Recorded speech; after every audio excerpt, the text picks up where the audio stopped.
네, 지금부터 2020 사회복지 공동학술대회 굿네이버스 산학 세션을 시작하겠습니다. 안녕하세요. 저는 굿네이버스 아동권리연구소 김미호 부장입니다. 반갑습니다.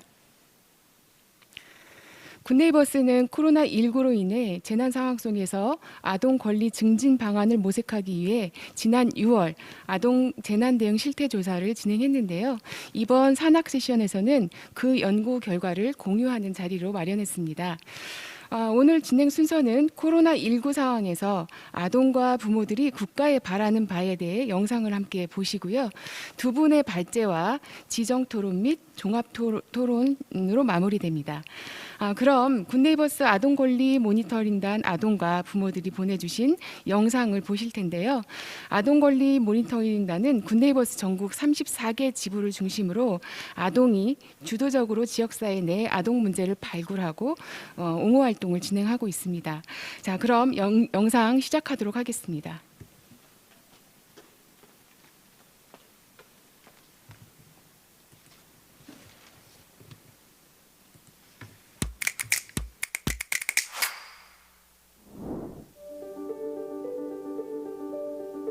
코로나 이전의 평범한 일상이 사라진 점입니다.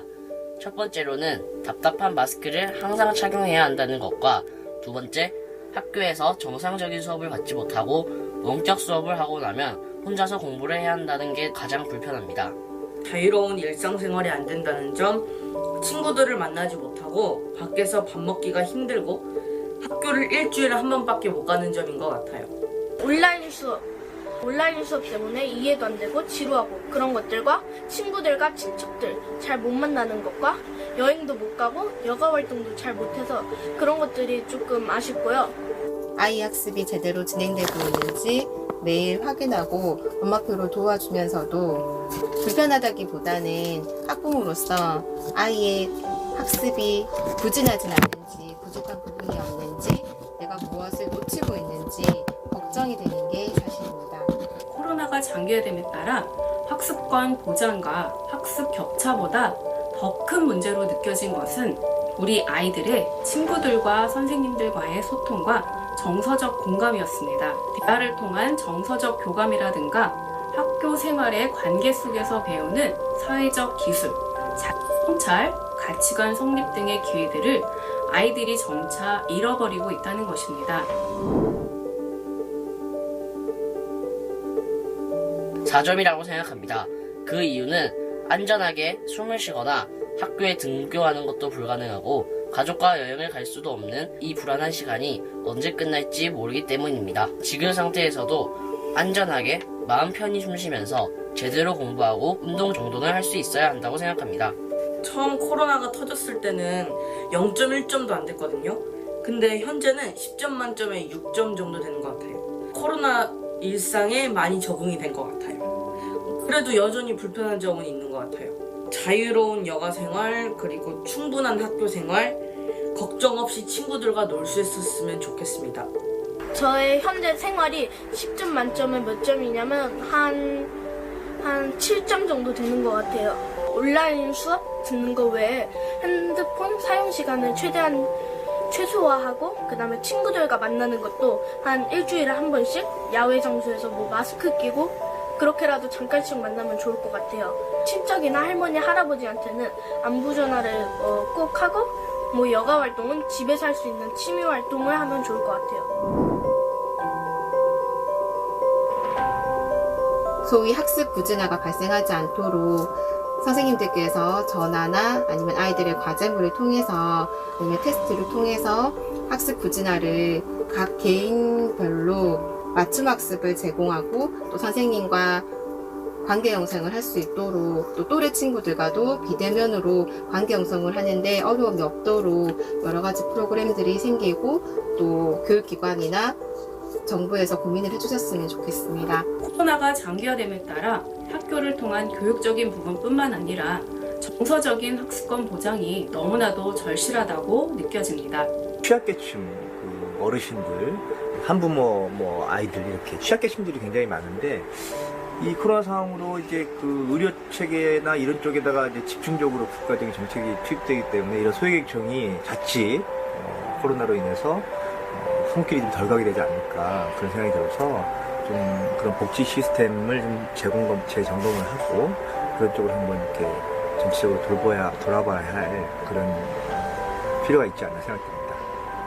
원격 수업을 선생님과 쌍방향으로 매일 할 수 있고 학교에 가지 않는 날에도 혼자 공부한다는 생각, 혼자 집안에서 놀아야만 한다는 걱정이나 지루함이 없도록 지금보다 더 공부하기 좋은 방법을 고민해 주셨으면 좋겠습니다. 국가에서 아동들에게 코로나19로 인해 무엇이 불편하니? 국가에서 해줄 수 있는 게 무엇이 있을까?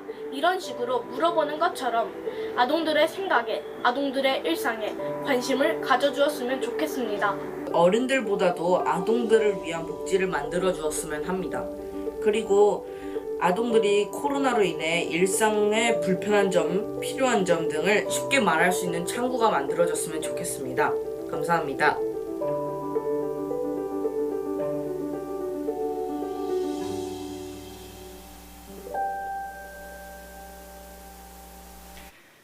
네. 이어서 첫 번째 발제는 아동의 재난 대응 실태 현황과 개선 과제에 대해서 서울대학교 사회복지학과 이봉주 교수님께서 발표해 주시겠습니다.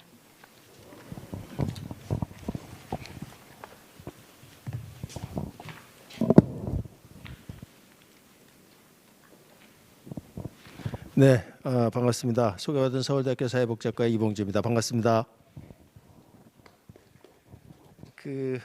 소개받은 대로 코로나19 사태 이후에 우리나라 아동들의 복지 상태가 어떻게 변하는지를 실증적으로 연구한다는 취지로 아동 재난 대응 실태 현황을 분석한 내용하고 또 그것을 통해서 개선돼야 될 과제에 대해서 말씀드리도록 하겠습니다. 사실은 자료의 양이 상당히 방대해서 아마 이거를 다 슬라이드에 담은 내용을 다 설명드리기에는 시간이 부족할 것 같아서 하여튼 최대한 빨리 진행해 보도록 하겠습니다. 조사 개요인데요. 먼저 이 조사를 위해서는 전국의 대표성을 가진 우리나라 아동 만 4세에서 고3까지 약 3,400명 그리고 보호자 3,400명 이렇게 조사를 했습니다. 여기서 아동과 보호자라 하면 그 한 가구 내에 아동과 보호자가 이렇게 매치되도록 쌍체 조사를 실시했고요. 당연히 스스로 이런 조사에 응하기가 힘든 만 4세에서 9세 같은 경우는 보호자가 대리 응답하는 방식으로 진행을 했습니다. 2020년 6월 19일부터 6월 25일까지 코로나19라는 특유의 사태로 말미암아 직접 방문 조사는 하기가 어려웠기 때문에 온라인 조사로 실시를 했습니다. 그 지표는 인구 사회학적 배경, 그 다음에 이제 코로나에 어떻게 대응하고 있는가의 문제를 저희가 질문을 했고, 그 다음에 이제 핵심적으로는 아동의 권리 상태를 파악하는 게 주 목적이었기 때문에 4대 권리 위주로 생존권, 발달권, 보호권, 참여권 에 상응하는 이런 설문 아이템들을 중심으로 조사를 진행했습니다. 이제 그 다음에 코로나19 이후에 자녀의 반응이라든지 어려움, 이건 이제 주관적인 인식을 알아보는 건데요. 이런 걸 위해서는 심리 상태에 대한 조사도 했고, 그 다음에 코로나19 극복 정책에 대한 욕구 조사도 같이 병행을 했습니다. 자, 조사 대상자는 보시는 바와 같고요. 하나 좀 특이할 사항은 이건 이제 저희가 전후 비교를 한 인식 조사를 한 것인데 코로나19 발생 이후에 소득이 감소했다고 응답한 가구가 아동이 있는 가구죠. 약 36%에 이르러서 뭐 다른 문제도 큰 문제지만 가구 경제 문제가 상당히 심각한 문제로 됐다는 것을 알 수 있었습니다. 자, 이제부터 본격적으로 생존권서부터 아동의 일상 변화를 설명드리겠는데요.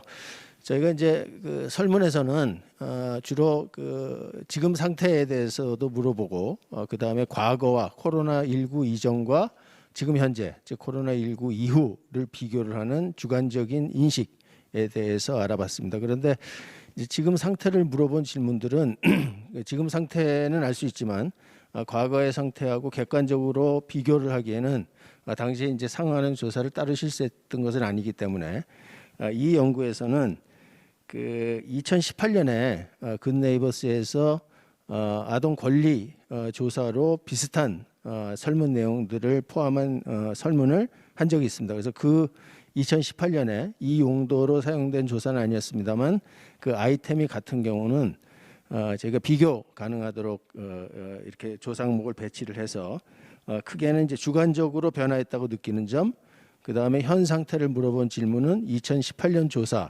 결과를 비교치로 삼아서 코로나19 이후에 아동들의 복지 상태의 변화를 알아봤다. 이렇게 이해를 하시면 될 것 같습니다. 처음에 생존권인데요.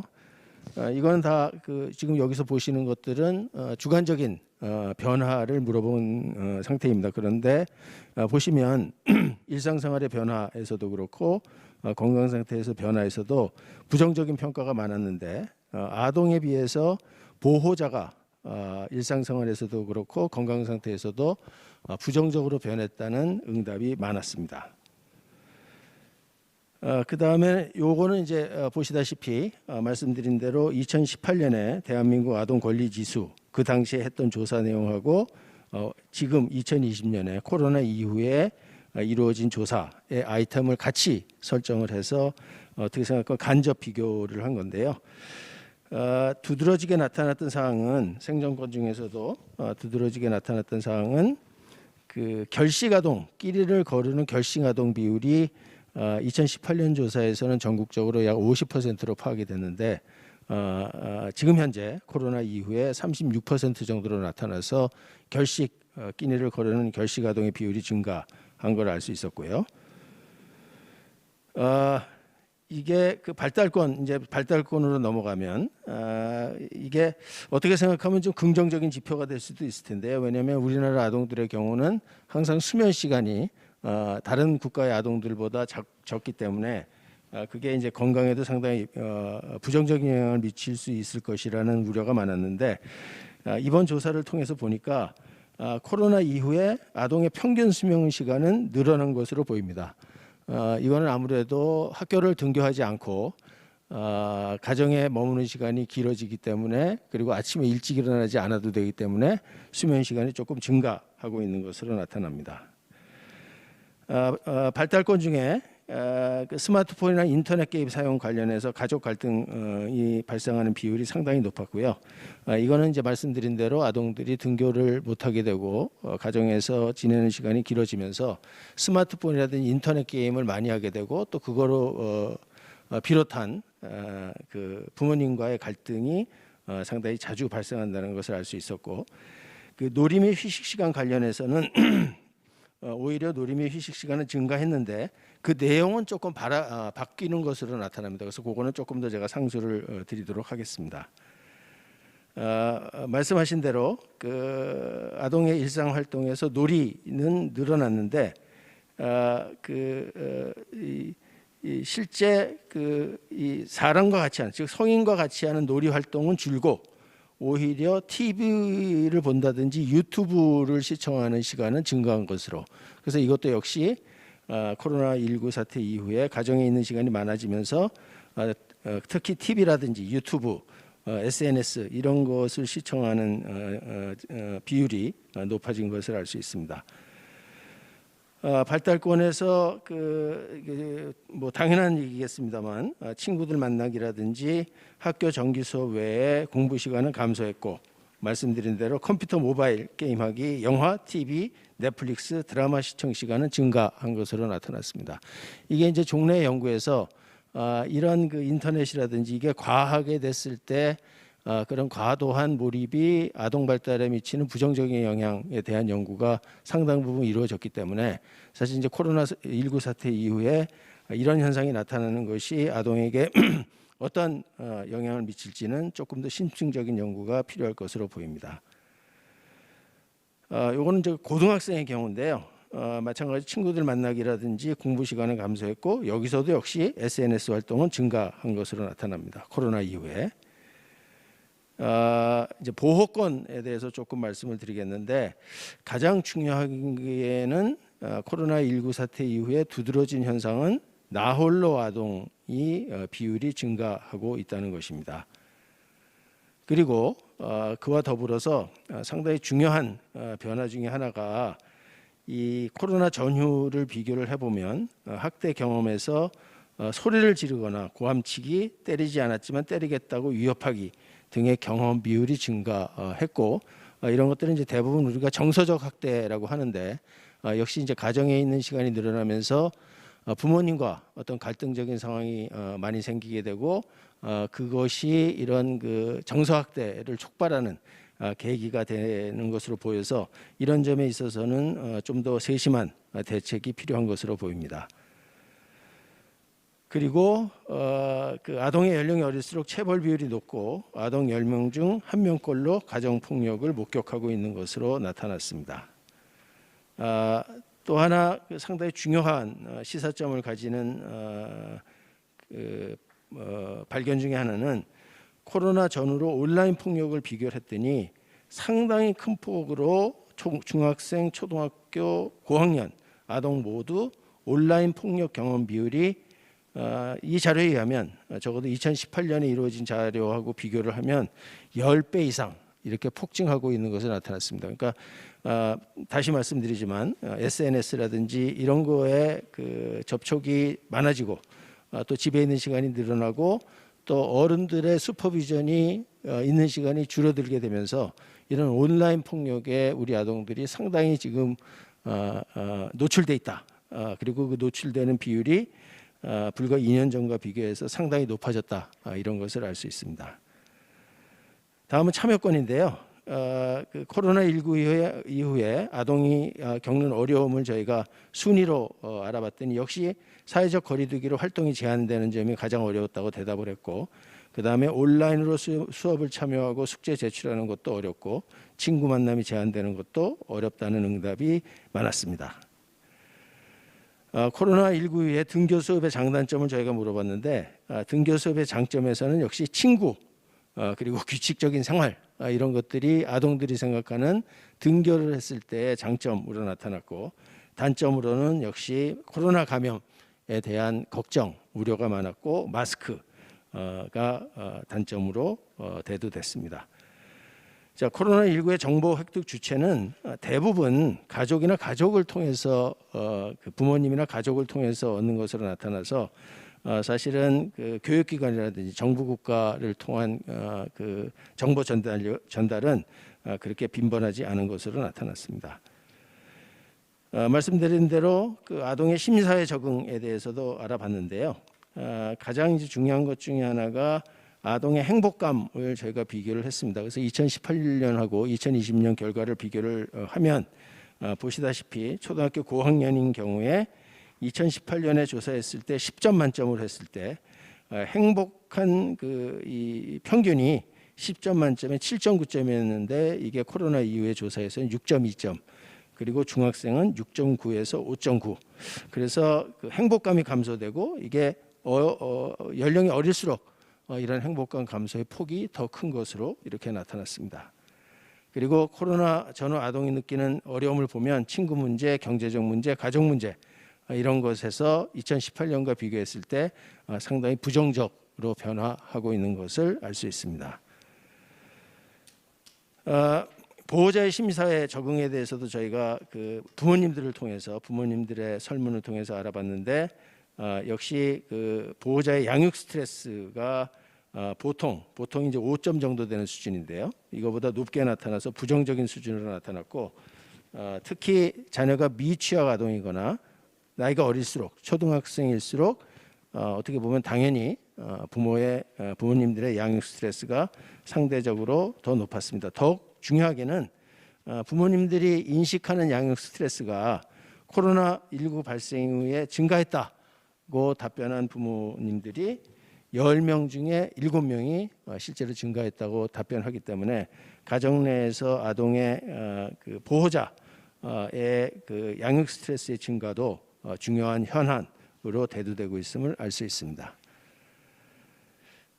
그 코로나19로 인해서 가장 침해된 아동 권리가 무엇인가 물어봤을 때 역시 휴식, 놀이, 여가 누리기 그다음에 신체적, 심리적 평안하고 안정하기, 모두 평등하게 교육받기, 이런 것들이 가장 침해되었다고 인지하고 있었습니다.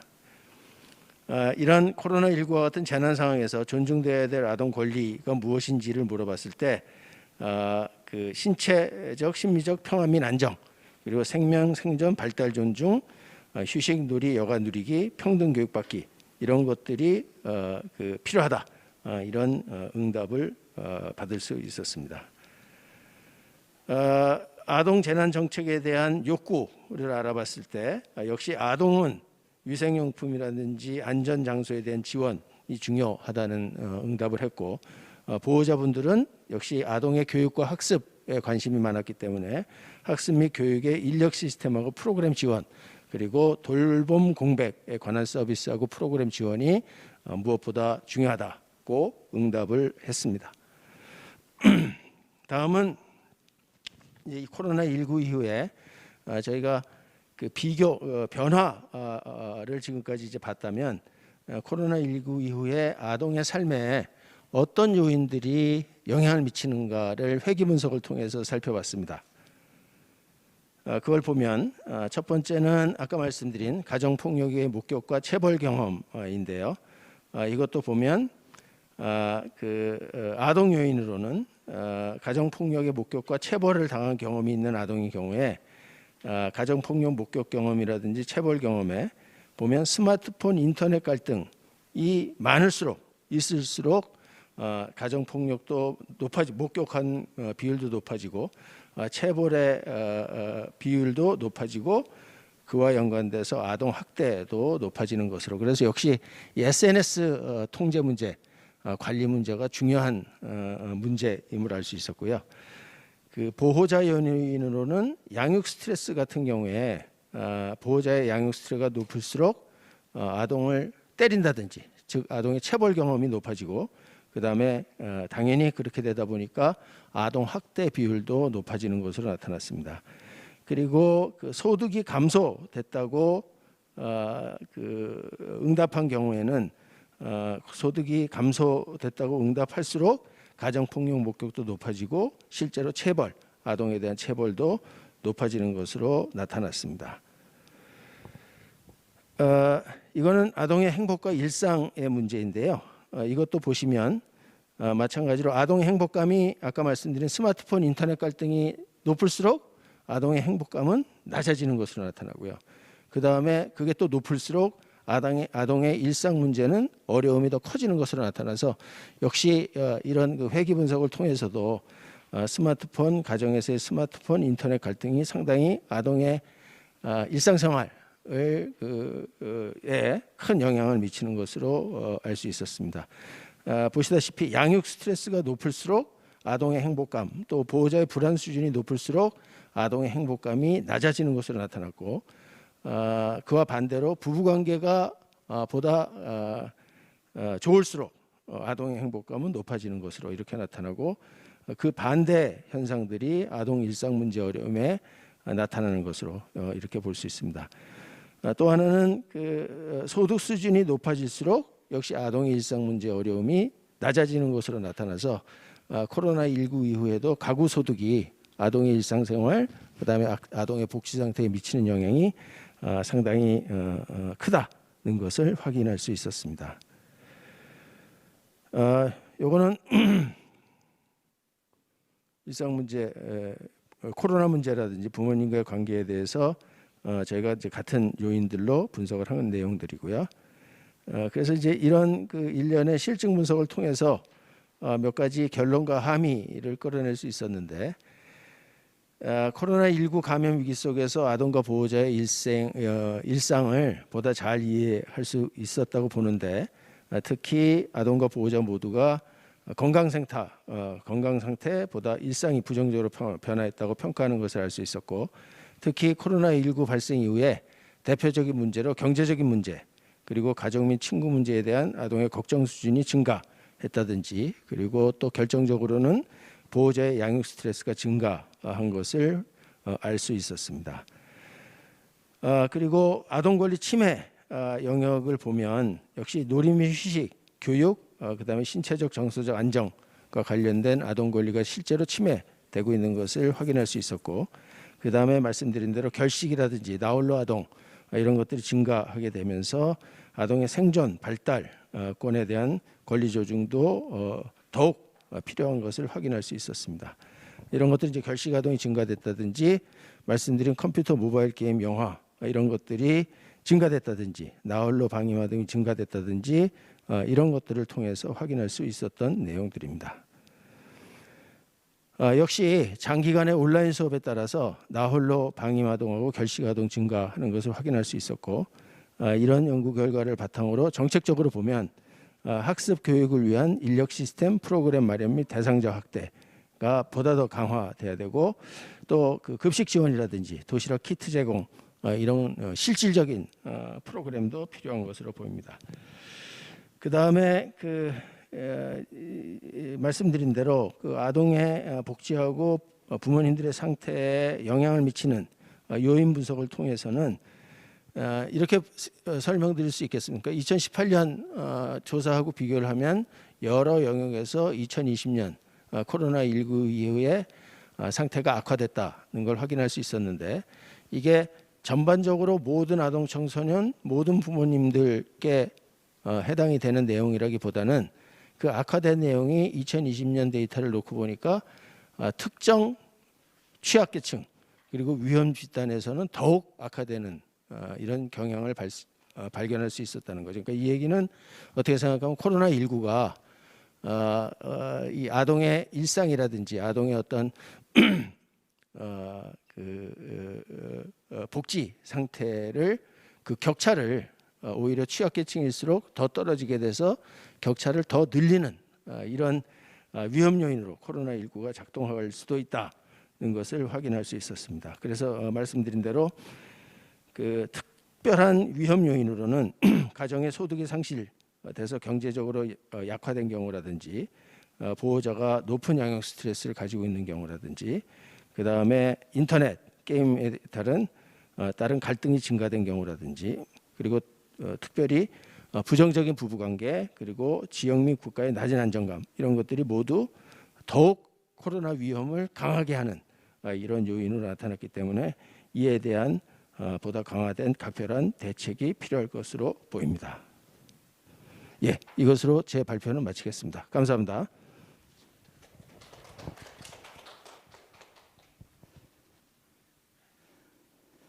네, 이봉주 교수님 발제 시간을 조금 절약해 주셔가지고요. 다음 발제나 토론은 조금 여유롭게 해주시면 좋겠습니다. 예, 두 번째 발제는 굿네이버스 아동권리연구소 장희선 연구원이 재난 속 아동 삶의 진단이라는 주제로 발표해 주시겠습니다.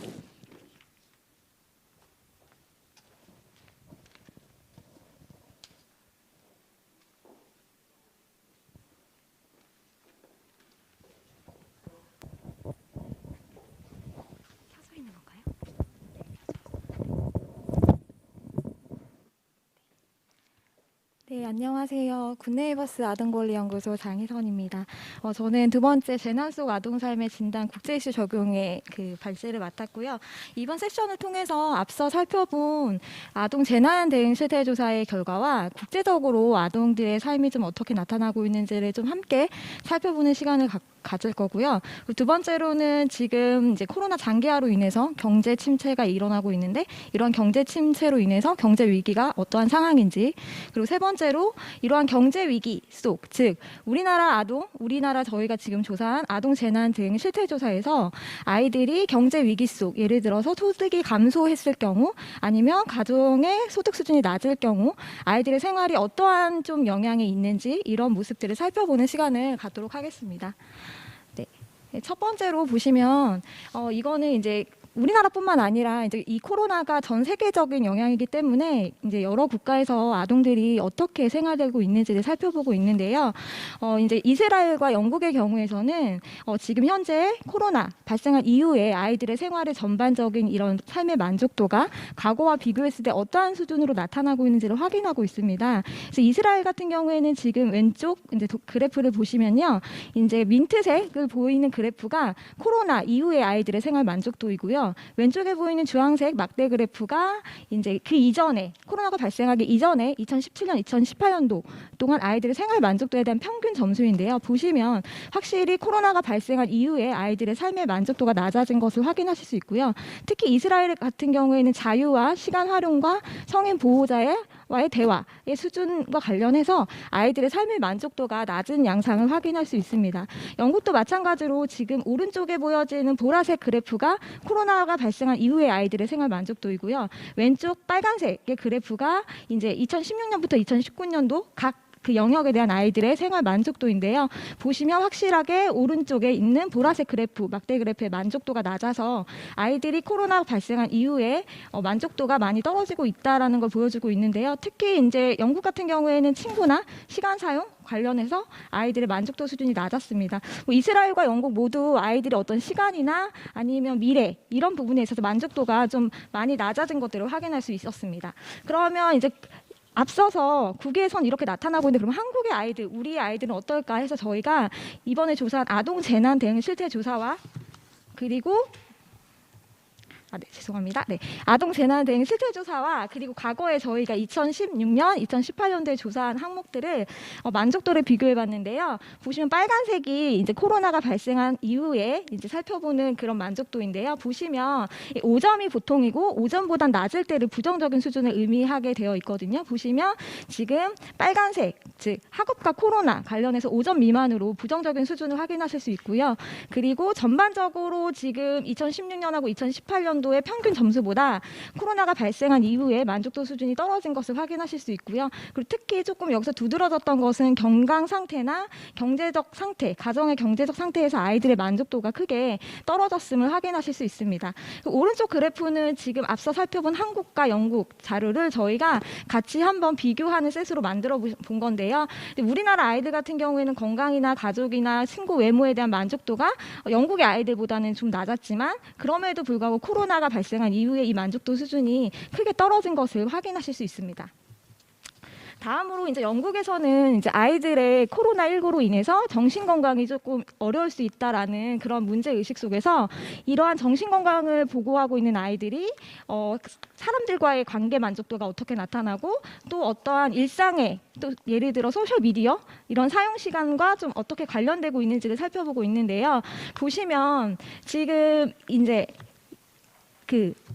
이 영국 그 자료에서 이제 어떻게 집단을 구분했냐면 정신건강 문제가 전혀 없다고 보고한 집단하고 아니면 우울 혹은 불안을 보고한 집단하고 아니면 그 외에 정신건강 문제를 보고한 사람들 아니면 이 모든 걸 복합적으로 보고하고 있는 집단들을 확인하고 있는데요. 보시면 왼쪽 그래프에서 세 번째 막대 그래프를 살펴보시면 이 막대 그래프 집단은 지금 여러 정신건강 문제를 복합적으로 보고하고 있는 집단입니다. 보시면 여기서 보라색 영역을 보시면 다른 사람과의 관계가 코로나가 발생한 이후에 더 나빠졌다고 생각한다라고 말하는 비율이 39.3%로 다른 집단들에 비해서 확실히 정신건강 문제를 많이 보고할 경우에 다른 사람들과의 타인과의 관계를 부정적으로 인식하고 있는 것으로 나타났습니다. 오른쪽 그래프도 살펴보시면 지금 보시면 이 세 번째 가로 위에서부터 세 번째 그래프 위에서부터 두 번째 그림을 보시면 여기도 마찬가지로 지금 우울과 그 외의 정신건강 문제를 복합적으로 경험하고 있는 집단인데요. 보시면 이제 그 소셜 미디어 하루 중에 소셜 미디어 사용 시간이 3시간을 초과한다고 응답한 비율이 41.2%로 가장 높은 것으로 나타났습니다. 즉 영국 결과를 통해서 우리가 알 수 있는 건 아이들이 정신건강 문제를 많이 보고할 경우 다른 사람과의 관계를 조금 더 부정적으로 평가한다거나 아니면 소셜 미디어 같은 사용 시간이 증가했음을 알 수 있었습니다. 그래서 저희가 이 영국 사례를 보고 그러면 우리의 아동 재난 대응 실태 조사에 참여했던 아이들은 어떻게 나타나는가에 대한 궁금증을 가지고 저희가 정서적인 부분을 한번 살펴봤습니다. 그래서 저희가 지루함, 외로움, 걱정스러움, 불안함 이것들을 아이들에게 얼마나 코로나가 발생한 이후에 얼마나 이런 증상들을 느꼈는지를 0점부터 10점까지 평가하게 했고요. 여기서 저희가 아이들의 응답 수준을 좀 이 각각의 응답 수준에서 높은 수준을 보이는 아이들을 구분해서 이것들의 부정적인 수준이 얼마나 높게 나타나는지를 체크해 본 결과 이 지루함, 외로움, 걱정, 불안의 영역, 부정적인 가장 높게 보이는 영역을 가지고 있는 아이들이 0개에서부터 4개까지 나타나고 있는 것으로 보여졌는데요. 보시면 오른쪽 그래프를 보시면 이걸 연령별로 살펴봤을 때 초등학교 고학년, 중학교, 고등학교 봤을 때 이게 부정적인 정서를 3개 이상 가지고 있는 집단들이 훨씬 더 아이들의 연령이 높아질수록 더 높아지고 있는 것을 확인할 수 있었습니다.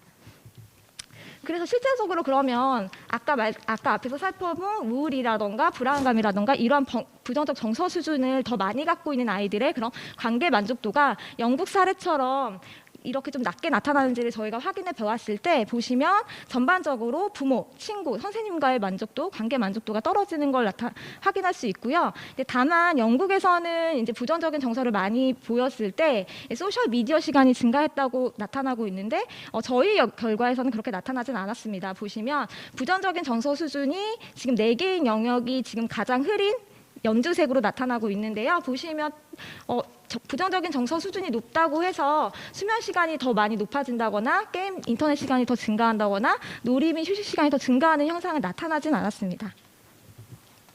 그러나 그럼에도 불구하고 아이들이 일상에서의 어려움은 더욱 많이 경험하고 있는 것으로 나타났습니다.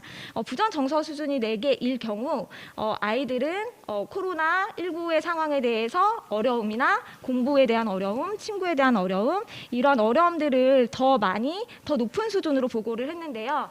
특히 친구나 가정 경제나 가족에 대한 어려움을 더욱 크게 호소하는 것으로 나타났습니다.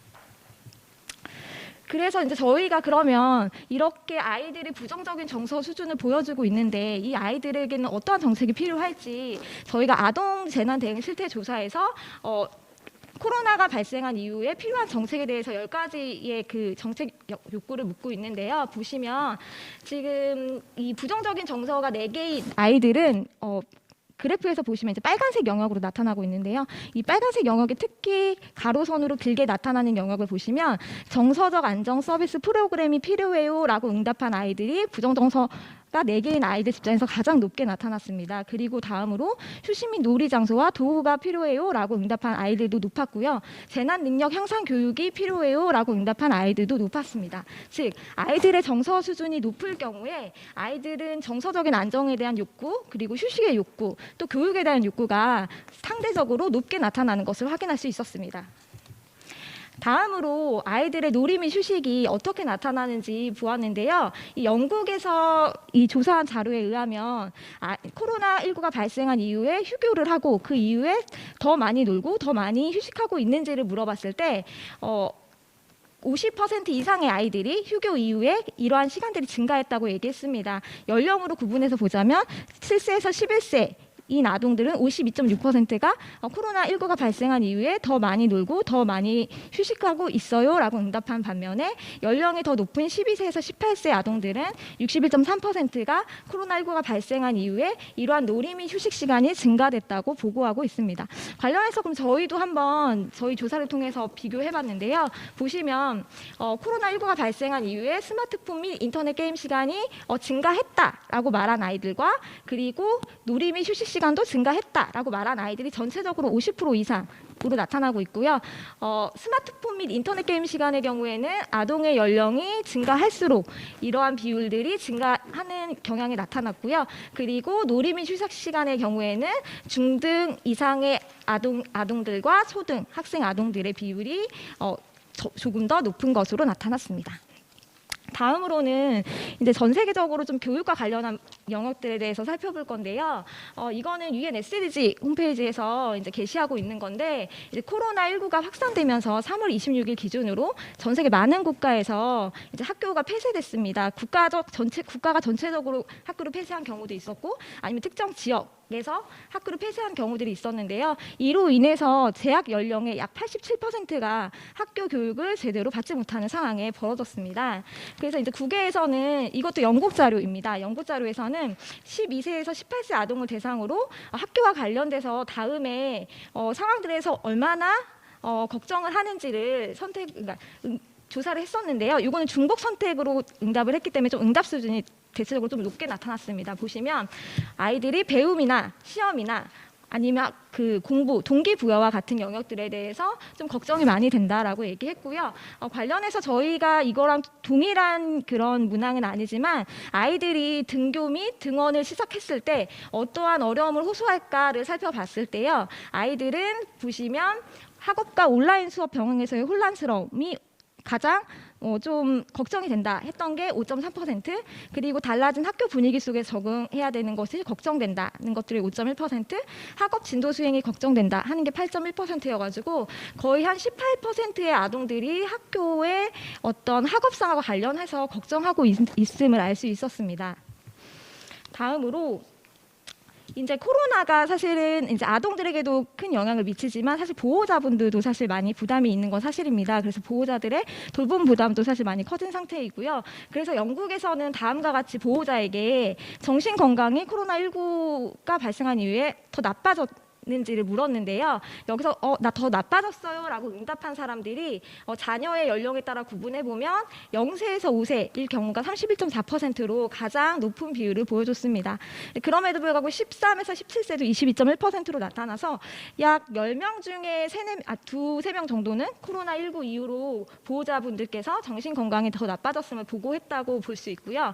국내에서는 저희가 보호자의 부정적 정신 건강은 아니지만 보호자의 양육 스트레스랑 관련해서 저희가 코로나19가 발생한 이후에 양육 스트레스가 증가하셨는지를 여쭤봤었는데 양육 스트레스가 코로나19 발생한 이후에 더 증가했다라고 말씀하신 분들이 자녀의 연령에 따라 구분해 보면 전반적으로 70% 이상이 나타났고요.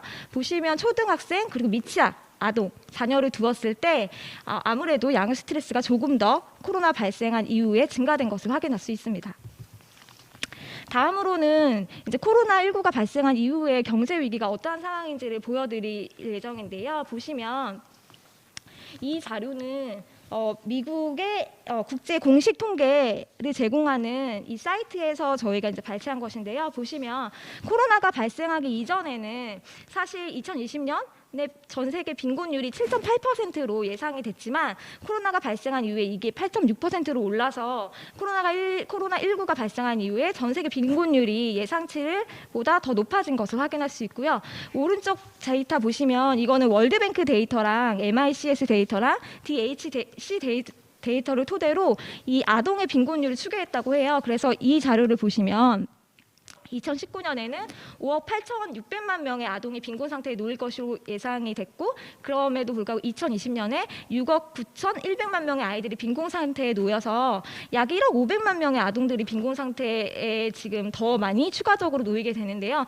이 비율은 2019년 그 비율에 비해서 거의 4분의 1 수준이라서 상당히 많은 아이들이 지금 코로나로 인해서 빈곤 상태에 놓여 있음을 추측하게 하는 상황입니다. 실제적으로 보시면 지금 코로나19로 발생한 이후에 독일에서도 여성의 돌봄 부담가 증가했고 그리고 14세 미만 아동 가정 중 자녀 보육 이후로 근무 시간이 감소한 사람들이 남자, 여자 20% 내외로 나타나고 있습니다. 그 그래프의 위쪽 그래프 왼쪽을 보시면 될 것 같은데요. 그럼에도 불구하고 남성분들은 16%인데 반해 여성분들은 27%로 여성의 즉 어머니의 그 돌봄 부담이 더 증가하고 있음을 확인할 수 있고요. 영국에서도 지금 실직한 비율이 남성은 25%, 여성은 33%로 해서 30% 정도의 그 조사 결과가 실직한 것으로 보여지고 있습니다.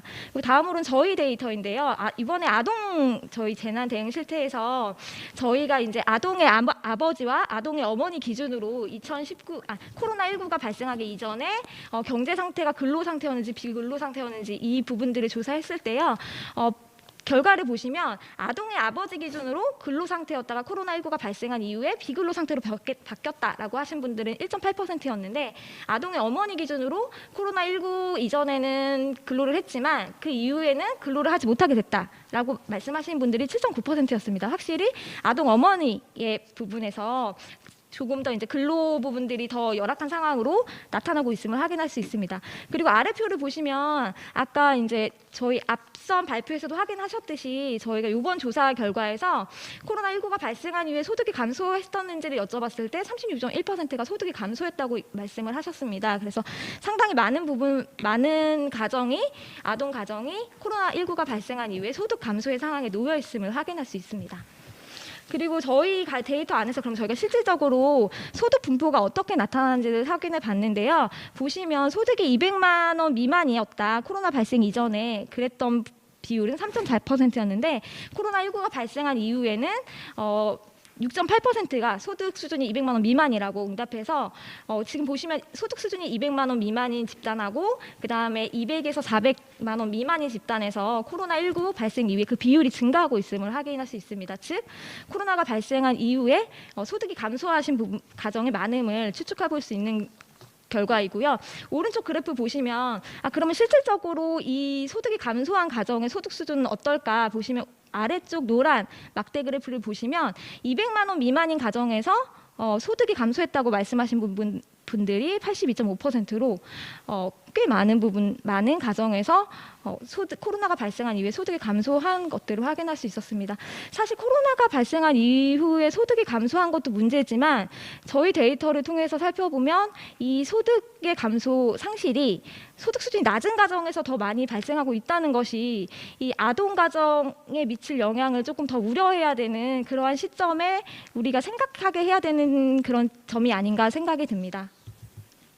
그래서 저희가 이러한 결과들을 토대로 코로나19 상황에서 정말 그러면 이러한 소득 감소나 이런 소득의 문제는 아동의 생활에 정말 악영향을 주고 있을까라는 문제의식으로 저희가 이 소득 집단에 따라서 저희 이번에 조사한 아동 재난 대응 실태조사의 결과를 토대로 아이들의 영역 전반을 저희가 살펴봤습니다. 그러니까 정서, 놀이 및 휴식, 교육, 돌봄, 폭력 관련해서 전반을 살펴보고 있는데요. 첫 번째 보시면 소득 집단에 따라서 저희가 심리적인 아이들의 어려움이 어떤지를 살펴봤는데요. 이건 이제 보호자가 응답한 것입니다. 보호자가 자녀가 감정이나 인지나 신체나 행동 반응과 관련해서 얼마나 많은 이 수준들을 보였는지를 저희가 조사를 한 건데요.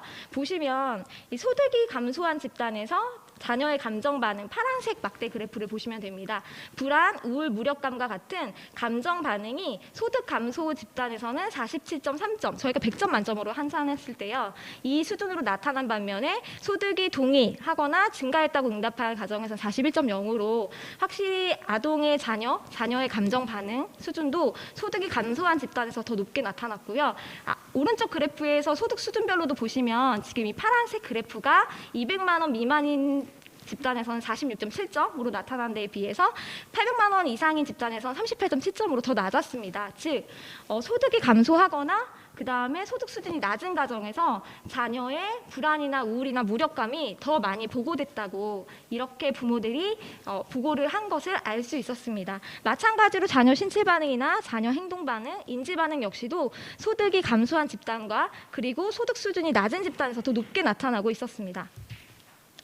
그리고 이제 코로나가 발생한 이후에 소득 집단에 따라서 아동과 보호자의 만족도라던가 걱정 수준이 어느 정도인지를 조금 더 저희가 구체적으로 들여다봤는데요. 보시면 아동은 소득 수준이 200만 원 미만인 집단에 속할수록 경제적 상황에 대한 걱정을 더 높게 하고 그리고 학업 환경에 대한 변화 걱정을 더 많이 하는 것으로 나타났습니다. 반면 관계 만족도나 그러니까 부모님과의 관계 만족도나 친구 관계 만족도는 더 낮게 보고하는 경향이 있었고요. 보호자도 마찬가지였습니다. 그리고 오른쪽 그래프로 보시면 이 소득 감소가 가장 짙은 연두색을 보여주고 있는데요. 소득 감소 집단에서 보면 이 소득 감소에 속하는 아동들은 경제적인 상황에 대한 걱정을 더 많이 했고 학업 환경에 대한 변화 걱정 역시 더 많이 하는 그런 양상을 확인할 수 있습니다. 네, 다음으로는 이제 코로나19가 발생한 이후 아동의 놀이들은 사실 어떻게 나타날까 이러한 것들 역시 소득 수준에 따라 차이가 있는지를 저희가 살펴봤는데요. 보시면 이제 코로나19가 발생한 이후에 소득이 감소한 집단 보시면 아래쪽 막대 그래프 긴 막대 그래프 두 개를 보시면 될 것 같아요. 그래서 아동들이 컴퓨터나 모바일 게임하는 정도를 저희가 이 100점 만점으로 환산해서 살펴봤을 때요. 소득 감소한 집단에서 59.3점 정도로 이 게임 활동을 하고 있다라고 한 반면에 소득이 동일하거나 증가한 집단에서 56.8점으로 소득이 감소한 집단에서 컴퓨터나 모바일을 게임하는 정도가 더 높았고요. 위에 소득 분포에 따른 그림에서도 보시듯 이 파란색 영역, 즉 컴퓨터 모바일 게임하는 이 활동 수준이 소득 수준이 높을수록 더 영역의 넓이가 작은 것으로 나타났습니다. 즉 이 의미는 소득 수준이 낮은 집단에서 소득 수준이 낮은 집단에서 이 아이들의 이 컴퓨터 모바일 게임 정도가 더 많은 것을 확인할 수 있었습니다. 그리고 오른쪽은 놀이 및 휴식 시간인데요. 실제적으로 아이들이 놀이 및 휴식 시간 그리고 게임 시간을 어떻게 하는지를 비교해 본 결과 게임 시간에서 좀 유의한 결과들이 도출됐습니다. 보시면 소득 감소 집단에서는 게임 시간이 2.4시간이었던 것으로 반해 소득 동일 증가 집단에서 2.1시간으로 소득이 감소한 집단에서 아이들의 게임 시간이 훨씬 더 높게 나타났고요. 마찬가지로 이 소득 집단 위의 그래프로 보시면 소득 수준이 200만 원인 집단은 아동들의 평균 게임 시간이 2.8시간이었던 데 반해 소득 수준이 800만 원 이상인 집단에서는 1.9시간으로 나타나서 확실히 소득 수준이 더 낮거나 아니면 소득이 감소한 집단에서 아동들의 놀이 및 휴식 관련해서 게임 시간이 더 많이 증가한 것을 확인할 수 있었습니다. 이 마찬가지로 앞에 이 지금 그래프와 마찬가지로 지금 동일하게 이해해 보시면 될 것 같은데요. 저희가 그러면 실질적으로 코로나19가 발생한 이후에 게임 및 인터넷 시간이 더 증가했나요? 라고 물었을 때 증가했어요 라고 응답한 비율은 코로나 소득이 감소한 집단에서 73.1%였던 반해 그 다음에 소득이 동일하거나 증가했던 집단에서 62.2%로 확실히 소득이 감소한 집단에서 게임 인터넷 시간이 코로나19 발생 이후에 증가했다고 말한 비율이 높았고요. 마찬가지로 소득 수준별로도 살펴봤을 때 소득 수준이 200만 원 미만인 집단에서 게임과 인터넷 시간의 변화가 더 증가했다. 코로나가 발생한 이후에 더 증가했다고 말한 비율이 더 높았습니다. 그리고 놀이 및 휴식 시간도 소득이 감소한 집단에서 증가했다고 말한 비율이 더 높았습니다. 다음으로는 교육과 관련해서 저희가 이제 아이들이 어떻게 이 소득 수준에 따라서 이 환경의 차이가 있는지를 살펴봤는데요. 저희가 온라인 수업 환경은 총 6가지 항목으로 조사를 했습니다. 학습 기기가 제대로 준비되어 있는지, 온라인 수업 장소와 공간이 마련되어 있는지, 수업 시간표 및 교구, 학습 통신문을 미리 매일매일 확인했는지, 이거는 보호자 기준으로 저희가 질문을 했습니다. 그리고 이제 온라인 수업 이용 방법 및 진행 관련 문의 정도 획득이 수월했는지, 그다음에 사적 자원을 좀 많이 활용했는지 아니면 공적 자원을 좀 많이 활용했는지 이런 부분들을 저희가 질문을 했는데요. 보시면 특히 좀 여기서 두드러졌던 건 사적 자원을 활용하는 부분을 보시면 좋을 것 같아요. 보시면 지금 왼쪽 부분은 소득 집단별로 저희가 그래프를 나열을 한 거고요. 오른쪽은 소득이 증가했는지 증가하지 않았는지를 통해서 막대 그래프를 2개로 나열해주고 있는데요. 이 사적 자원 영역을 보시면 사적 자원을 활용했다. 아이의 교육 활동과 관련해서 사적 자원을 좀 활용했다라고 말한 보호자의 비율이 보시면 이것도 저희가 뭐 전혀 그렇지 않다 이렇게 수준 4점 척도로 물어봤기 때문에 100점 만점으로 환산을 했습니다. 그 점수를 보시면 소득이 200만 원 미만이라고 응답한 집단에서 41.3점이었던 데 반해 소득 수준이 800만 원 이상이라고 그러니까 800만 원 이상인 가정에서 53점으로 높게 나타났고요. 마찬가지로 소득이 감소한 집단에서는 43점이었던 반해 소득이 감소하지 않은 집단에서는 46.7점으로 나타나서 이 사적 자원의 이용 정도도 이 소득 수준이 높거나 아니면 소득이 감소하진 집단에서 더 높음을 확인할 수 있었습니다. 그리고 공적 자원도 사실 좀 보시면 소득이 감소한 집단에서보다 소득이 감소하지 않았다는 집단에서 공적 자원을 활용한 정도가 더 높게 나타나서 이 소득 감소하거나 소득 수준이 낮은 집단에서 사적 자원과 공적 자원에 대한 좀 이용을 조금 더 높여줘야 될 필요성을 조금 확인할 수 있었던 것 같습니다.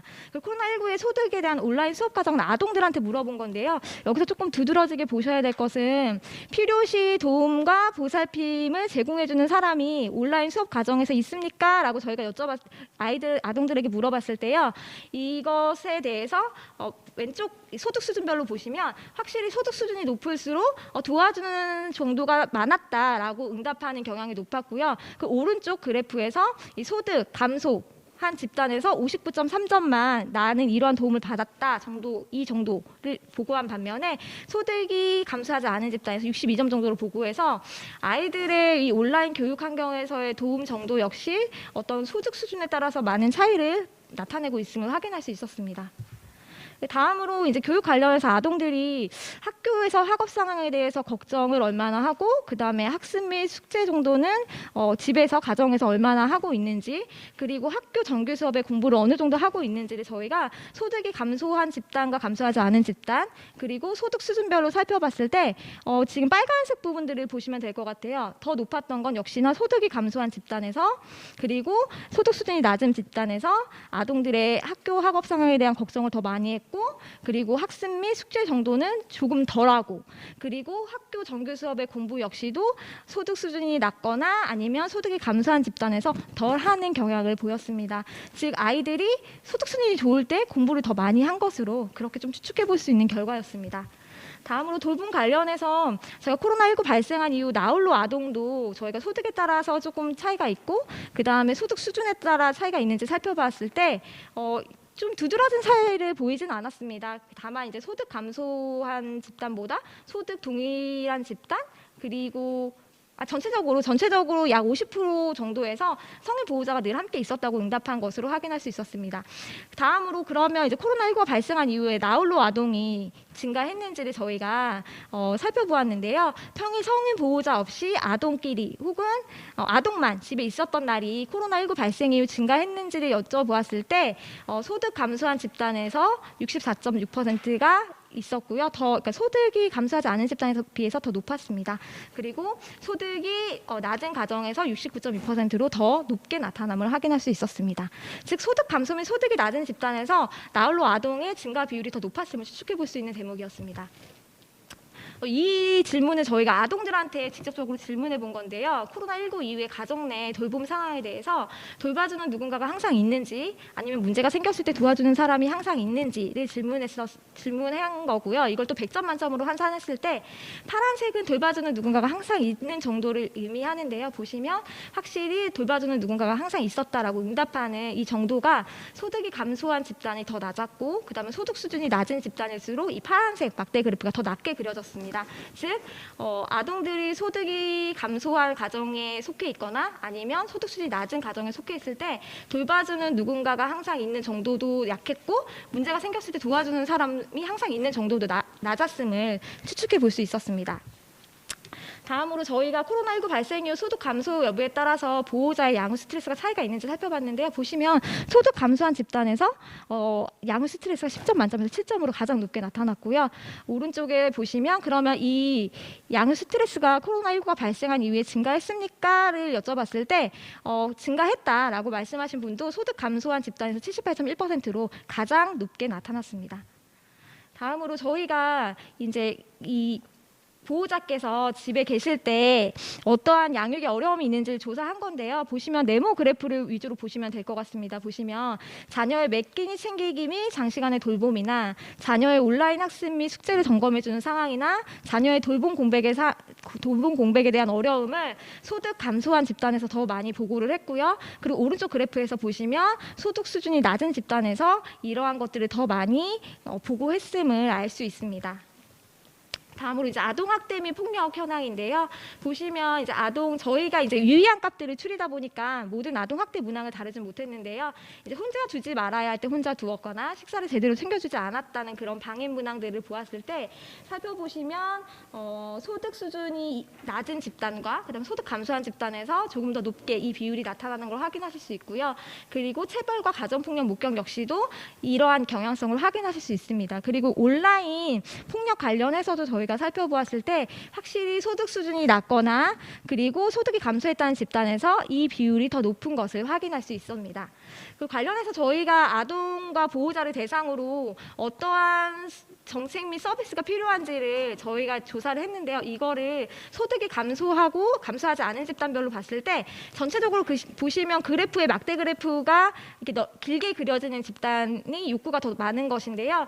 보시면 전체적으로 학습 및 교육, 그다음 위생용품, 돌봄, 정서적 안정 이런 부분에 대한 욕구가 전체적으로 있었지만 이걸 그룹별로 살펴봤을 때 소득 그 소득 그룹별로 살펴봤을 때 소득이 감소했다고 말하는 집단에서 보시면 빨간색 영역들을 조금 빨간색으로 이렇게 이렇게 둘레를 쳐진 부분들을 살펴보시면 좋을 것 같아요. 보시면 아동의 경우에 소득이 감소한 집단에서는 위생물품이나 장소를 지원해 주세요라고 말한 비율이 다른 소득이 동일하거나 소득이 증가한 집단의 아동들보다 더 높았고요. 정서적인 안정이나 서비스 프로그램도 필요하다고 하거나 급식, 도시락이 필요해요 말한 비율도 더 높았습니다. 반면 보호자의 경우에는 학습 및 교육, 인력 시스템 교육, 위생 물품, 급식, 도시락, 가족관계 강화 관련해서 소득이 감소한 집단에서 더욱 많은 필요를 느끼고 있었습니다. 네. 이러한 연구 결과를 통해서 결론을 다음과 같이 제안해 보고자 합니다. 저희가 이제 국내외 아동의 그 삶의 전반적인 것들을 살펴봤을 때 보면 이제 국내도 그렇고 국외도 그렇고 마찬가지로 아동이 모든 삶 전반에서의 만족도가 감소한 것을 확인할 수 있었습니다. 그래서 아동 삶의 만족도 증진을 위한 다양한 프로그램 및 서비스가 마련돼야 될 것으로 보이고요. 물론 비대면을 포함한 그런 대책이어야 될 것 같습니다. 그리고 이제 국외 아동의 경우에 자유 관련 만족도가 높았던 반면에 국내 아동의 경우 건강 상태와 경제적 관련한 만족도가 크게 감소했기 때문에 이러한 부분들에 대한 일상의 어려움을 극복할 수 있는 기회들도 제공이 필요해 보이고요. 그리고 코로나19 이후에 보호자의 양육 스트레스 및 부정적 정서 상태가 증가한 상태이기 때문에 공적 돌봄 자원 및 프로그램 확대가 필요한데요. 아까도 저희가 소득 집단에 따라 살펴봤을 때 공적 돌봄 자원조차도 소득 수준이 더 높거나 그런 가정에서 더 많이 이용했기 때문에 이러한 것들을 더 많은 가정, 특히 저소득 가정에게 좀 확대적으로 이용할 수 있는 방안을 마련하는 것이 중요해 보입니다. 그리고 이제 코로나19 발생 이후에 경제 위기가 심화되어 있고 이러한 것들을 저희가 지금 조금 전에 이 소득 수준별로 살펴봤을 때 아동의 정서, 놀이, 휴식, 교육, 돌봄, 폭력 모든 전반에 걸쳐서 소득 수준이 낮거나 코로나19 이후에 소득이 감소한 집단에서 더 열악한 것을 나타난 걸 전체적으로 확인하실 수 있는데요. 이러한 부분들에 대해서 소득 감소한 집단이라던가 이 취약계층에 대한 맞춤 욕구가 조금 더 정부 차원에서 더 촘촘하게 마련될 필요가 있어 보입니다. 네, 이상으로 발표를 마치도록 하겠습니다. 감사합니다. 네, 시간이 없으니까 바로 진행하겠습니다. 네, 바로 진행해 주시죠. 그러면. 네, 감사합니다. 네, 오늘 좌장을 맡은 연세대학교 송인환입니다. 항상 굿네이버스 아동권리연구소가 이 아동에 관련된 정말 중요한 국가가 해야 될 연구를 진행해 주셔서 이번 코비드-19이라는 전방위적인 재난에 대해서 어떤 또 관찰을 하시고 또 어떤 또 의견을 제시해 주실까 굉장히 궁금했었는데요. 또 이렇게 중요한 연구 아주 세밀하고 광범위한 연구 통해서 오늘 이봉주 교수님과 장희선 연구원님께서 발표해 주셔서 대단히 감사합니다. 오늘 두 분의 토론자 선생님들을 모셨습니다. 저희가 조금 더 시간을 가지고 충분히 말씀을 나누면 좋겠는데요. 지금 남은 시간이 약 25분 정도가 있습니다. 토론자 선생님들께 10분이 조금 안 되는 시간으로 한번 부탁드리고 남는 시간 동안 우리 발표자 선생님들과 함께 말씀 나눠보면서 또 인터넷 창을 통해서 주시는 질문들이 있으면 함께 나눠보도록 하겠습니다. 먼저 첫 번째 토론자로 아동권리보장원의 아동정책평가센터장을 맡고 계신 김선숙 센터장님께 토론 부탁드리겠습니다. 네, 아동권리보장원 김선숙입니다. 네, 먼저 감염병으로 인해서 이런 우리 사회의 아동의 삶의 질을 같이 살펴봐 주시고 또 금방 송인환 교수님 말씀하신 것처럼 국가가 해야 되는 이런 세밀하고 굉장히 구체적인 연구를 진행해 주신 이봉주 교수님과 또 이런 자리를 만들어서 초대해 주신 굿네이버스 관계자분들께 감사드립니다. 지난 3월에 WHO가 코비드-19을 팬데믹으로 선포했고 그리고 나서 우리나라에서는 개학도 연기되고 또 온라인 개학이 이후에 진행되면서 감염병 위험과 함께 아동이 있는 가정에서는 돌봄 문제로 훨씬 더 큰 어려움을 경험하게 되었습니다. 또 사회적 거리두기가 강화되면서 이것이 미치는 영향이 어린 연령의 아동일수록 삶의 전 영역에 더 크게, 더 깊게 영향을 미치고 그것으로 인한 변화가 생기게 되었습니다. 그래서 이번 연구는 이런 아동 삶의 실태를 구체적으로 확인했다는 점에서도 굉장히 중요하고 시적절한 그런 연구라고 생각을 합니다. 굿네이버스와 같이 특히 이렇게 직접 사업을 운영하시는 그런 곳에서 이 연구의 결과를 토대로 해서 우리 사회가 아동들을 위해서 어떤 준비를 해야 되는지, 그리고 코로나로 인해서 아동 삶의 영향을 어떻게 하면 최소화할 수 있을지, 어떤 대응책을 구체적으로 마련할 수 있을지, 이런 것들을 고민하고 그 고민의 기초 연구로 활용될 때 이 연구가 훨씬 더 값진 의미 있는 시도가 될 거라고 생각을 합니다. 저는 이제 보내주신 자료들을 보면서 제가 들었던 몇 가지 궁금한 점들, 그리고 이 연구 결과를 통해서 아동의 일상이 유지할 수 있도록 하기 위해서 우리가 할 수 있는 일들을 함께 말씀드리면서 토론을 가름하고자 합니다. 그래서 먼저 이제 저는 전반적으로 아동의 응답 내용들, 이 연구의 결과들을 보면서 아동이 경험하는 문제가 결국은 아동이 정확한 이 감염병에 대한 정보가 부족한 것, 그리고 적절한 돌봄이 없는 것, 이것으로 인한 문제가 계속해서 나타난 것이 아닌가 하는 생각이 들었습니다. 그래서 제가 이제 몇 가지, 한 3가지 정도로 말씀을 좀 드리고 싶은데요.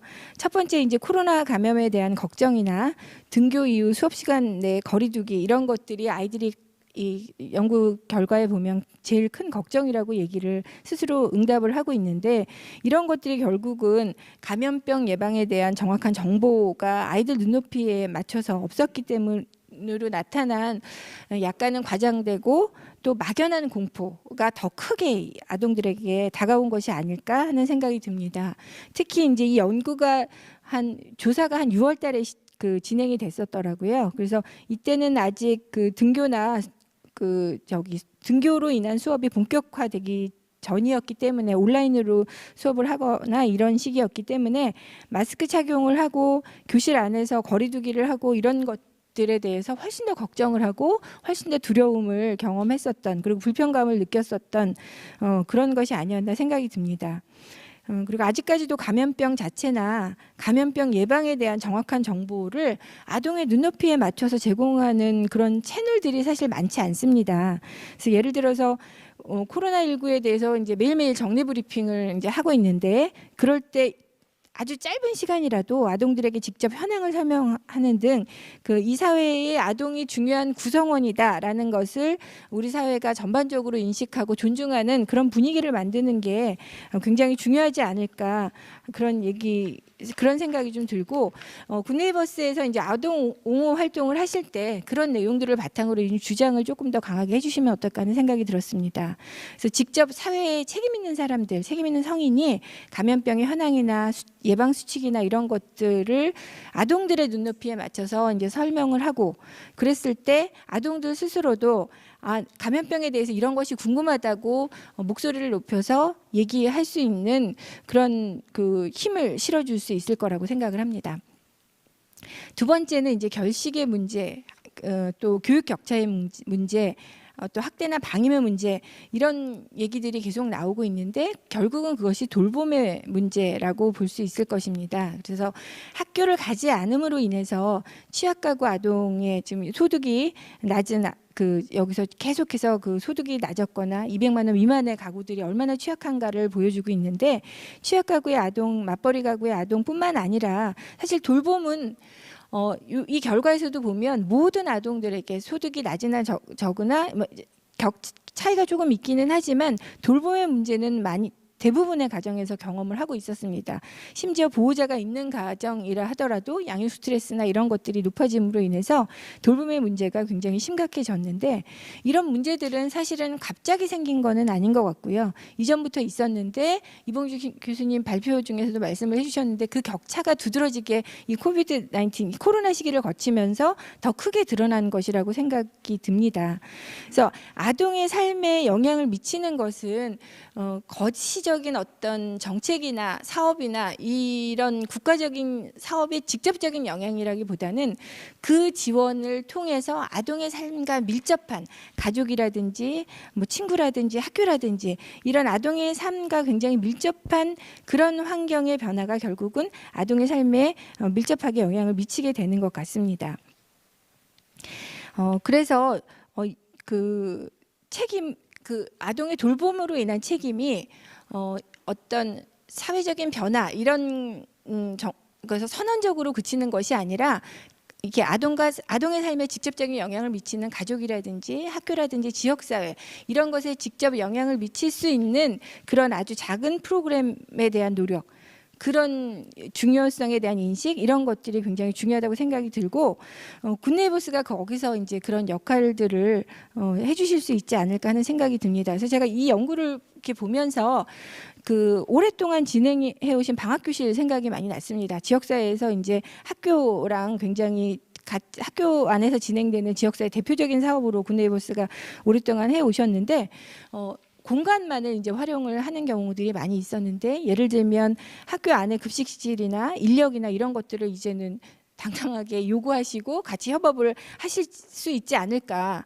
이제 그렇게 하지 않으면 역할을 학교만 하고 지역사회만 하고 이렇게 해서는 우리가 아동들의 돌봄의 문제를 해결하거나 이 감염병 시대에 아동들의 안전이나 건강이나 건강한 발달을 위해서 협업을 하지 않고는 할 수가 없는데 이럴 때 아주 구체적인 사업 중에 하나로 오랫동안 노하우가 있는 그런 사업을 조금 변형을 하거나 학교가 조금 더 많은 포션 참여할 수 있게 하는 것들을 요구할 수 있는 또 실증적인 근거도 되지 않을까 하는 생각이 들었습니다. 그다음에 세 번째 제가 이제 또 배우게 된 것은 아동들의 대인관계 방식이 굉장히 많이 변했고 거기에 대해서 이제 실제로 실천 현장에서 대응책 마련이 굉장히 시급하게 필요하겠다는 생각이 들었습니다. 거의 1년을 이제 친구나 선생님을 만나지 못하고 온라인으로 수업하고 또 야외 활동도 어려워지고 하면서 아이들의 관계의 방식이 이전과는 다른 형태로 변화하고 있고 이미 변화했습니다. 부정적인 결과가 이 연구에 나온 것이 사이버 폭력이 굉장히 많이 급증한 것을 볼 수 있었는데요. 이 사이버 폭력을 하나의 사회 문제로 보는 것도 중요하지만 아동들의 어떤 사회 관계를 맺는 방식에 분명히 변화가 생겼고 그러면 그 중에 하나의 부정적인 결과가 사이버 폭력이긴 하지만 이런 관계의 방식에 대해서 어떻게 대처할 건가 이런 준비를 이제 본격적으로 모색해야 되지 않을까 하는 생각이 들었습니다. 연구 결과 중에 실제로 코로나19 전후해서 아동의 일상생활에서 코로나 이전과 비해서 컴퓨터 모바일 뭐 게임하기 뭐 이런 것들도 증가했지만 SNS 활동이 증가한 걸 볼 수 있었습니다. 그리고 또 친구들 만나기는 당연히 감소가 됐겠죠. 친구들 만나기가 감소하고 SNS 활동이 증가하고 뭐 이런 것들이 대인관계 방식의 한 변화에 아주 한 측면을 보여주는 결과가 아닐까 하는 생각이 들었습니다.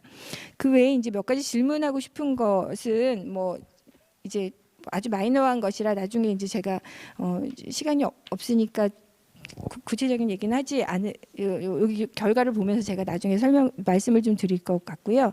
저는 다만 이제 이 결과를 보여주실 때 2018년도 아동종합 실태조사를 보여주셨고 비교해서 그 다음에 18년도에 하신 아동 권리 여기서 진행하신 대한민국 아동 권리 지수하고 비교를 해주셨는데 이게 저는 이 모든 결과들이 굉장히 의미 있다고 생각하는데.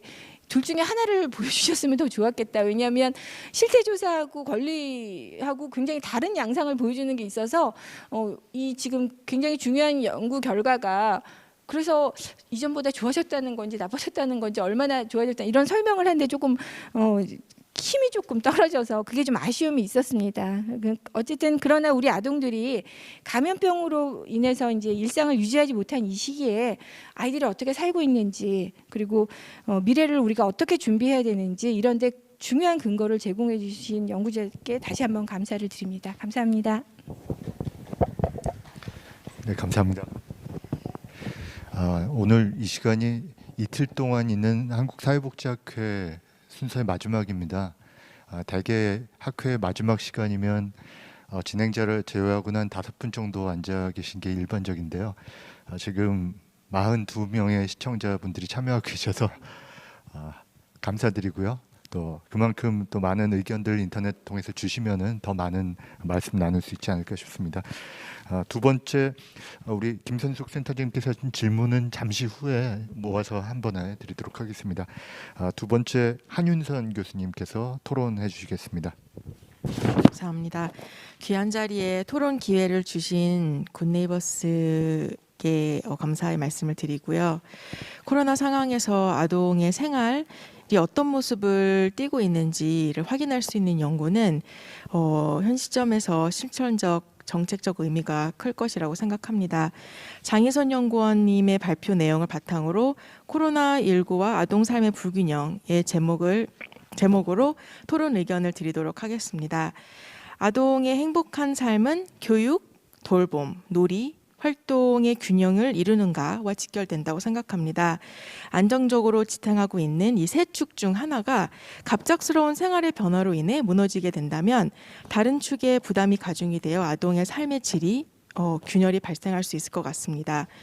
코로나19 상황은 아동들에게 바로 이러한 삶의 불균형을 야기했으며 이것이 아동의 심리정서적 문제 증가, 가정 내 갈등, 폭력 증가로 이어지고 있는 것이 아닌가 라는 생각을 금일 발표를 통해서 해볼 수 있었습니다. 교육, 돌봄, 놀이라는 아동의 삶의 축 가운데 우선 교육에 대한 논의를 하도록 하겠습니다. 올해 초부터 지난 9개월간 코로나19 확산을 예방하기 위한 사회적 거리두기 정책의 일환으로 아동의 등교가 중지되거나 제한적으로 가능했습니다. 등교 제한은 코로나19 확산을 예방하고 이에 감염에 특히 취약할 수 있는 아동의 건강을 보호하는 차원에서 시행되고 있지만 한편으로는 아동들의 학습권을 저해하고 있음을 알 수 있었습니다. 본 연구에서는 아동들이 코로나19 사태 이후 등교 시 코로나에 대한 감염 걱정, 수업 내내 마스크를 쓰고 거리두기 걱정과 같은 문제들을 토로하고 있지만 또 한편으로는 학교에서 학업 상황에 대한 걱정도 많이 하고 있음을 알 수 있었습니다. 이처럼 본 연구를 통해서 아동의 건강권과 학습권 간의 상충적 관계가 나타나고 있음을 확인할 수 있었습니다. 이러한 상황의 장기화는 특히 취약하고 아동에 더욱 부정적인 영향을 미칠 것이라고 생각합니다. 그리고 결국 불평등 고조, 양극화 현상이 심화될 것으로 예측합니다. 즉 코로나19 사태로 인한 등교 제한 정책은 단순히 학업적 영역에 국한되는 것이 아니며 사회적, 경제적, 건강 면의 측면에서 심각한 문제로 이어질 수 있을 것 같습니다. 이는 학교가 아동들에게 지식과 기술을 전달할 뿐만 아니라 각 가정 사이에 존재하는 사회 경제적인 불평등을 완화하는 역할까지 맡고 있기 때문입니다. 이러한 우려는 학기 중보다는 방학 동안에 그 소득계층 간 학업 격차가 심각해질 뿐만 아니라 영양 상태, 비만, 인지 능력, 학업 태도 등에서도 사회 경제적 수준에 따른 양극화 현상이 더욱더 심화된다는 선행 연구들을 통해서 뒷받침이 될 수 있습니다. 이처럼 코로나19로 인해 등교가 제한되는 상황이 취약한 가정 환경의 아동과 그렇지 않은 아동 사이의 간극을 점차 확대할 것으로 예상할 수 있습니다. 본 발표는 9개월간 국내에서 코로나19 사태가 지속되며 재난에 취약한 가구의 아동들이 보다 학업에 대한 걱정과 온라인 수업 환경의 어려움을 호소하고 그리고 내재와 신체와 인지기능 저하 등을 경험하는 등 불평등이 고조되어 가고 있음을 실증적으로 확인했다는 데 의의가 있습니다. 한편 코로나19 상황에서 아동의 등교 제한은 돌봄 공백 그리고 비구조화된 활동 시간의 증가와도 직결되어 교육, 돌봄, 놀이 간의 불균형을 초래할 수 있을 것 같습니다. 아동들이 학교에서 보내는 시간이 감소하면서 가정에 대한 돌봄 기능이 더욱 요구되고 있습니다. 하지만 부모들은 근무 시간 감소 그리고 더 나아가서는 실직까지도 경험하고 있으며 정신건강 악화, 양육 스트레스 증가를 보고하고 있음을 본 연구를 통해서도 알 수 있었습니다. 이와 같은 양육자의 심리적 부담 증가는 가정 내 갈등을 고조시키고 아동학대 위험을 높이는 요인으로 작용할 수 있기에 본 연구를 통해서 돌봄 영역에 있어서의 개입이 시급함을 확인할 수 있었습니다. 또한 비구조화된 활동 시간의 증가는 특히 부모의 감독이 부재한 상황에서 아동의 폭력, 약물 사용, 비행, 학업 포기 등 가능성을 높인다는 높인다고 선행 연구에서는 보고하고 있습니다. 아동의 건강한 성장과 사회적 능력 향상을 위해서는 놀이, 휴식, 여가 모두 다 상당히 중요합니다. 하지만 비구조화된 활동에 해당하는 무분별한 TV 시청, 인터넷 사용, 스마트폰 게임 이용과 같은 여가 활동은 오히려 삶의 질을 저하시킬 수 있는 위험이 있다는 보고도 있습니다. 더구나 아동의 놀이권이 전반적으로 간과되고 유익한 여가 활동이 부족한 우리나라의 상황에서는 코로나19는 놀이 환경을 더욱 악화시킬 것으로 예측을 합니다. 이처럼 코로나19로 인한 아동의 비구조화된 활동 시간과 국내의 취약한 놀이 환경은 상승 효과를 일으켜서 아동의 놀이 측면의 삶을 더욱 위협할 수 있을 거라고 생각합니다. 실천적 제언이 구체화될 수 있도록 향후 연구를 위한 몇 가지를 제안드리도록 하겠습니다. 첫 번째는 연구 자료가 만 4세에서 고등학교 3학년을 대상으로 수집된 만큼 연령에 따라 차별화된 어려움과 욕구에 대한 설명이 추가되어야 할 것 같습니다. 교육, 돌봄, 놀이 모두가 중요한 축이지만 연령에 따른 발달적 요구가 다르기 때문에 아동의 삶의 축에 부여되는 가중치가 다를 것이라고 생각합니다. 다시 말해서 놀이와 돌봄은 영유아기와 아동기에 상대적으로 더 중요하고 교육 축은 또 아동기와 청소년기에 상대적으로 큰 영향력을 미칠 것이라고 생각합니다. 또한 놀이는 주로 전기 아동기의 활동을 설명하는 개념이고 여가는 후기 아동기와 청소년기에 해당되는 개념이기 때문에 이 두 개념을 구분하고 자료 분석에 있어서 연령대에 대한 고려가 더욱 중요할 것이라고 생각합니다. 이처럼 코로나19로 인한 아동의 삶 속 불균형의 근원이 연령에 따라 상당히 다를 수 있기 때문에 추후 연구에서는 연령차에 대한 관심이 강조가 되면 좋을 것 같습니다. 그리고 마지막으로 추후 연구에서는 상관관계나 인과관계에 대한 규명이 가능하도록 추가 분석이 필요할 것 같습니다. 오늘 발표 내용은 주로 기술 통계 분석에 기반한 것이며 또 상당히 중요한 내용들이 많은데요. 아직 단편적인 정보만 담고 있어서 이제 주요 요인들 간의 관계라든지 그 관계의 크기가 어느 정도인가를 검증하지 못했다는 아쉬움이 있었습니다. 특히 이제 개입을 위해서는 인과관계가 분명히 규명이 되어야 될 것 같습니다. 지금 온라인 폭력이 10배 이상 증가한 것으로 보고가 되었는데요. 2018년 대비 2020년도에요. 이것이 코로나와 직결된 이유에 기인한 것인지 아니면 아동의 온라인 접근성이나 스마트폰 보급의 증가 또는 전반적인 학교폭력 문화의 변화에 기인한 것인지에 대한 부분은 확인되지 않았기 때문에 개입을 위해서는 명확한 인과관계 규명이 필요하다고 봅니다. 네, 이 시점에서 꼭 필요한 연구를 진행해 주신 연구자님께 감사드리고 이러한 저의 생각을 공유할 수 있는 자리를 주셔서 감사합니다. 이상입니다. 네, 중요한 말씀 다시 한번 감사드립니다. 시간이 한정이 되어 있기 때문에 우리 토론자 선생님들께서 주셨던 질문 제가 옮겨서 우리 발표자 선생님들께서 어떤 생각이신지 한번 여쭙고 싶습니다. 첫 번째 우리 김선숙 센터장님께서 지금 자료의 비교 지표로서 2018년 실태조사와 권리조사 내용들이 함께 있다 보니까 그 양상을 파악하기가 조금 어려운 점이 있다는 얘기를 해주셨는데요. 혹시 어떤 배경인지 좀 말씀해 주시면 감사하겠습니다. 간단히 말씀드리면 사실 이런 간접 비교를 하는 것은 언제나 좀 문제가 될 수 있습니다. 같은 소스의 데이터가 아니기 때문에 이제 그럼에도 불구하고 약간 코로나 이후에 그 추이를 비교적인 관점에서 보기 위해서 시도했던 일인데요. 이게 한윤선 교수님 말씀해 주신 거하고도 조금 상관이 되는데 일단은 조사하는 방법도 달랐고 이번에 온라인 조사만 했고 나머지 조사는 가정 방문 대면 조사 혹은 학교 조사를 했던 것이고 더 중요하게는 사실 요새 조사가 그 대상의 연령 구조가 조금씩 다 다릅니다.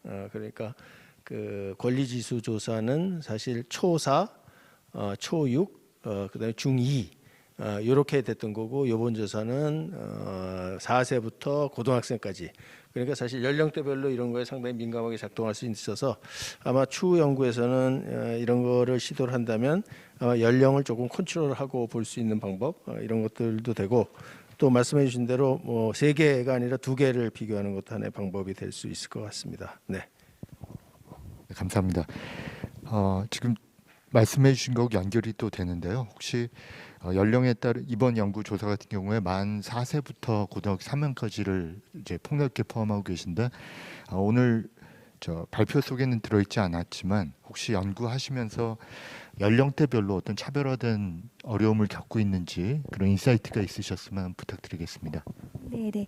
그 말씀해주신 오늘 두 분 그 센터장님과 교수님께서 이게 좋은 말씀들을 해주셔가지고 이 토론문 속을 보면서 저도 또 공부가 많이 되는 계기였어가지고 이 자리에 빌어서 정말 감사드린다는 말씀 전해드리고 싶습니다. 그리고 이제 아울러 말씀해주신 것처럼 저희가 이번에 만 4세부터 고등학교 3학년까지 연령대를 좀 폭넓게 조사하다 보니까 이제 저희가 보고서 과정에서는 연령별로 이 모든 것들 비교하고 있긴 한데요.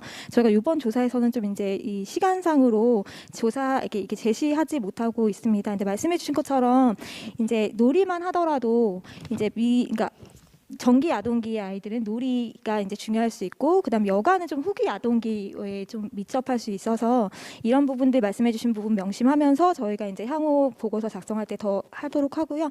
그리고 이제 좀 그런 특징들이 있었습니다. 저희가 이제 10가지 정책 요구를 저희가 조사했을 때 이제 그러니까 고등학교, 중학교 아이들은 이제 교육 관련된 시스템이나 이런 인력 보조들을 더 많이 해줬으면 좋겠다라고 얘기했던 반면에 이제 이게 미취학 아동들이나 이제 초등 저학년 아동들의 경우에는 이제 휴식, 놀이 이런 것들을 조금 더 보완해줬으면 좋겠다라고 얘기했던 측면들이 있고요. 그리고 아동 권리 저희가 어떤 아동 권리가 침해됐습니까라고 물어봤을 때 아이들 역시 이제 연령이 높을수록 교육에 대한 관심이 컸고, 그리고 연령이 조금 초등학생인 아이들의 입장에서 또 놀이가 역시 또 그런 권리들이 많이 침해됐다고 얘기했던 측면들이 있습니다. 그래서 이런 부분들 아까 교수님들께서 말씀해 주신 바와 같이 어느 한 부분을 단편적으로 보는 게 아니라 아동 연령이 이번에 많이 포괄적으로 된 만큼 아동의 연령별로 살펴보고 그다음 또 어떤 소득 수준별로 살펴봐서 좀 4차원적으로 살피면서 아이들의 코로나19 이후의 삶을 전반적으로 이해할 수 있도록 노력하도록 하겠습니다. 네, 감사합니다. 인터넷에 다른 질문이 아직 안 올라오셨기 때문에 한윤성 교수님 말씀하셨던 마지막 질문 간단하게 다시 드리겠습니다. 오늘 발표해 주신 내용에 정말 광범위하게 현황을 기술적으로 잘 말씀을 해주셨는데요. 오늘 보고하지 않으셨던 내용 중에 혹시 연구 중에 특정한 인과관계의 성격을 가진 이 코비드-19에 대한 문제가 있는지 혹시 연구자로서 혹시 어떤 경험이셨는지 여쭙고 싶습니다. 그거는 사실 이제 저희가 6월에 데이터 수집을 했고 지금은 데이터 분석이 아주 초기 단계다 이제 이렇게 설명드릴 수 있을 것 같고 오늘 발표한 자료는 말씀해 주신 대로 주로 기술 통계 위주로 저희가 봤던 것이고요. 아마 인과관계라든지 상관관계를 보기 위해서는 조금 더 그 분석적인 절차라든지 방법을 써서 추후에 아마 보강을 해야 될 것으로 보입니다. 특히 2018년 그 비슷한 조사였던 연령을 통제한 상태에서 그 조사 내용하고 사실은 그 사이에 이제 그 코로나19라는 큰 어떻게 보면 큰 이벤트가 있었기 때문에 그 전후를 다른 걸 통제하면서 보면 아마 인과관계를 조금 그래도 들여다볼 수 있는 기회가 될 수 있을 것이다 이런 생각이 듭니다. 추후에 더 보강해야 될 내용으로 보입니다. 네, 워낙에 귀하고 중요한 시의적절한 연구시기 때문에 다음 기회를 통해서 더 많은 말씀이 있어야지 될 그런 귀한 정보가 아닌가, 연구가 아닌가 또 생각합니다. 오늘 마무리하기 전에 혹시 발표자 토론자 선생님께서 조금 더 보충해 주고 싶은 말씀이 있으시면은 네. 오늘 방송 시간 초과하지 않게 딱 잘 마치게 됐습니다. 코비드-19이라는 정말 전방위적인 재난에서 항상 모두에게 똑같은 고통이 오기보다는 더 취약계층 또 더 약한 사각지대에 있는 분들에게 더 아픔이 있는 것 같습니다. 또 연령으로 보면 아동이라는 취약계층이 있고 그 중에서 특히 사회경제적인 취약성을 가지고 있는 아동에 대해서 우리 사회가 어떤 또 태도를 가지고 또 도울 수 있는지 한번 생각할 중요한 기회를 오늘 주신 것 같습니다. 더 취약한 계층에 먼저 우선적으로 관심을 가지고 도울 수 있는 게 문명 사회의 기준이 아닐까 하는 생각을 해봅니다. 그런 점에서 이 아동 권리에 대해서 꾸준히 연구해 주시고 우리 사회 경종을 울려주시는 굿네이버스 아동권리연구소에 다시 한번 감사 말씀드리고 오늘 중요하고 귀한 발표해 주신 이봉주 교수님, 장희선 연구님, 또 발표를 통해서 중요한 또 제안해 주신 김선숙 센터장님, 한인석 교수님 감사드립니다. 또 이 행사 준비해 주신 굿네이버스의 김미호 부장님께 또 감사드리고 이 자리에 계신 많은 스태프 여러분들께 감사 말씀드립니다. 그러면 이 연구를 가지고 다음 기회에 또 더 깊이 말씀 나눌 기회를 기다리면서 오늘 여기서 정리하도록 하겠습니다. 감사합니다.